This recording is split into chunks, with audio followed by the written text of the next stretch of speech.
ہیں. پھر آپ اب دیکھیں کہ تمام جتنے سوشل میڈیا چاہے وہ فیس بک ہے، ٹویٹر ہے، انسٹاگرام ہے، ان کی اپنی جو ہے پالیسیز بھی ہیں، ایتھکس کی بھی ہیں، انتہا پسندی کے حوالے سے بھی ہیں. تمام اس کے اندر ڈبیٹ کی جا سکتی ہے کہ کون سی چیز اچھی ہے، کون سی نہیں ہے، کون سی مزید ہونی چاہیے.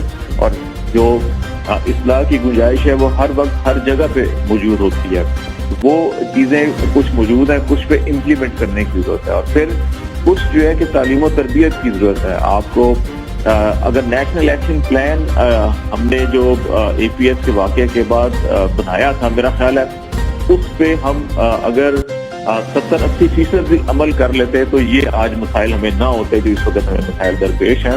اس کے اندر جہاں پہ ایک طرف دہشت گردوں کے خلاف آپریشن کی بات کی جا رہی تھی، ملٹری کورٹ کی بات کی جا رہی تھی، سزاؤں کی بات کی جا رہی تھی، وہاں تعلیم و تربیت کی بات کی جا رہی تھی، اویئرنیس کی بات کی جا رہی تھی، تعلیمی نصاب کو تبدیل کرنے کی بات کی گئی تھی.